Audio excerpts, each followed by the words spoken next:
Senhor ministro, com a experiência dos 2 anos e meio com que estive à frente do Ministério do Meio Ambiente e convivi, né, com todas essas operações, situações e questões do governo por dentro, no Executivo, queria fazer algumas ponderações.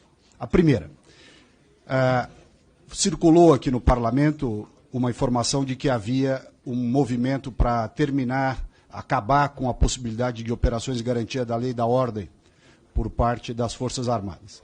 E a experiência que eu tive com as GLOs ao longo dos 2 anos e meio do governo e depois o que acompanhamos depois, eu manifesto aqui a minha concordância. Eu acho que essas operações de garantia da lei e da ordem têm um custo absurdo, uma efetividade baixíssima, né? Eu presenciei as operações de GLO na Amazônia, foi enxugar gelo o tempo inteiro. Eu me lembro de uma das exposições feitas no Comando Militar do Norte, em que era só slide de cuidado com questão odontológica, plantio de árvore, e não tinha uma operação efetiva de troca de tiro com garimpo ilegal, com a invasão de local em plena atividade. A única operação efetiva que foi feita a revelia do planejamento do MD, que foi na Terra Munduruku.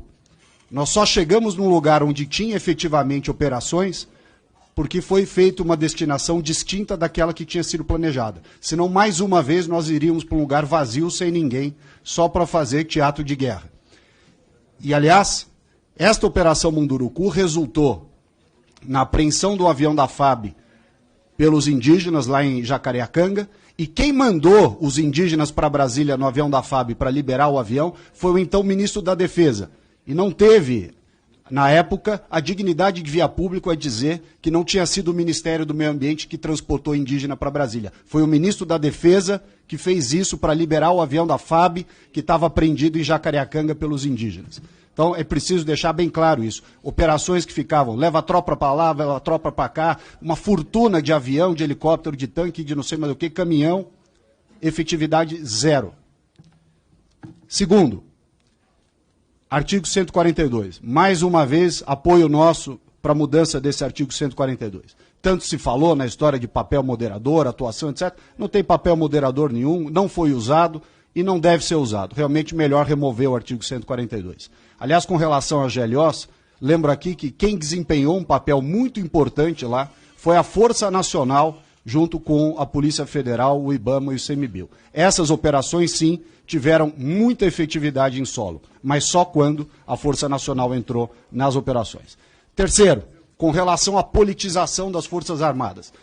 Embora o discurso seja de despolitização das Forças Armadas, o que nós estamos vendo é uma tucanização das Forças Armadas.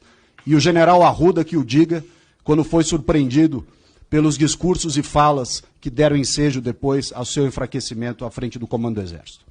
Terceiro lugar, guerra cibernética. Não tem algo mais falacioso do que essa história de guerra cibernética. O batalhão, o regimento, seja lá o que for, de guerra cibernética, não conseguiu sequer produzir um relatório minimamente decente sobre as urnas eletrônicas. Portanto, não vai fazer guerra cibernética com ninguém. Aliás, o segundo ponto importante foi aquela atuação pífia, para não usar uma outra palavra, do general Dias, G. Dias, no GSI, lá no Palácio do Planalto, no fatídico dia 8 de janeiro. Portanto, demonstra bem a inação, a ineficiência e a falta de pulso com relação. Não bastasse as GLOs que nós presenciamos, esse episódio do GSI fala por si só. Quarto ponto, essa obsessão com conteúdo nacional, e aqui, senhor presidente, eu peço vênia, entendi bem a sua colocação, muito pertinente, mas peço vênia para dizer que nós estamos aqui há 40 anos gastando os tubos do dinheiro do contribuinte brasileiro com essa história de submarino nuclear, satélite brasileiro, e nunca chega ao destino. É um enterramento de dinheiro sem fim, com essa obsessão de conteúdo nacional, uma mentalidade da época do Geisel. Não tem o menor sentido isso.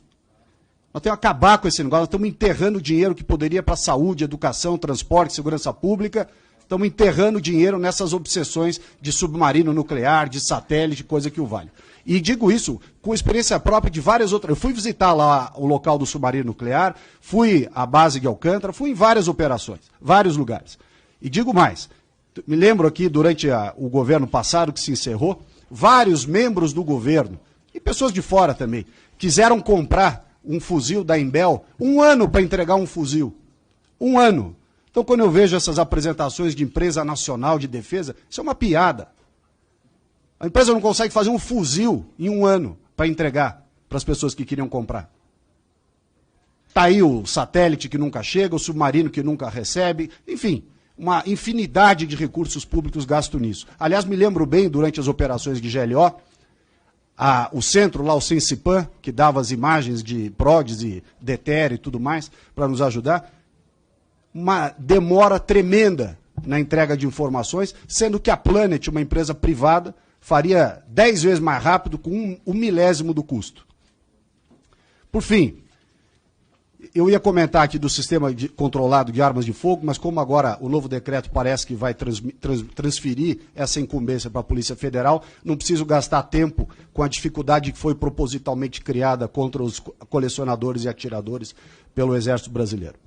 Com relação ao orçamento, para terminar, ao contrário do que se pleiteia aqui, se pleiteia em todos os lugares que a gente vê, eu participei do recurso que foi repatriado do Brasil, da corrupção da Petrobras, e que boa parte ficou com o Ministério da Defesa, sobretudo com o Exército, que era para gastar na defesa da Amazônia, no combate ao garimpo ilegal, ao desmatamento ilegal e tudo mais, e serviu para engordar o caixa do Ministério da Defesa, que aliás é um caixa sem fundo. 124 bilhões de reais, se o número não está desatualizado aqui. Eu me lembro que, apesar desse caixa de 124 bilhões de reais, o Ministério da Defesa teve a pachorra de cobrar do Ministério do Meio Ambiente, cujo orçamento é 3 bilhões. 3. 40 vezes menos do que o Ministério da Defesa. Um sobrevoo de helicóptero Black Hawk, que foi usado lá em Santa Maria, quando foi feitas as operações de meio ambiente lá no Rio Grande do Sul. 1.200.000 reais de sobrevoo de helicóptero. É o fim da picada.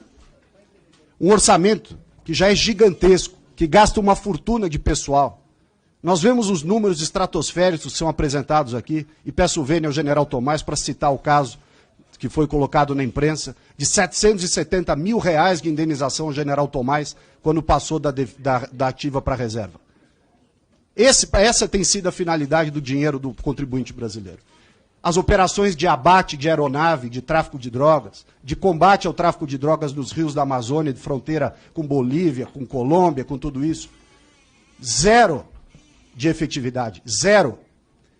Quando você vê a quantidade de operações que foi divulgada, 698 operações, eu pergunto, quantos aviões nós abatemos?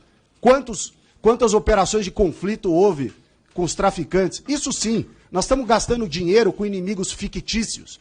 O míssil de não sei aonde, a bateria antiaérea, para guerrear com quem? Com a Argentina, que não tem nem doce de leite mais. Para quê?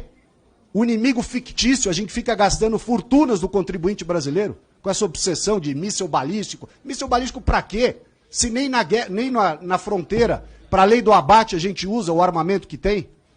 O Brasil tem a fronteira mais peneira, vazia que nós temos. Ninguém quer ir para o confronto. É só desculpa para não ir no pau.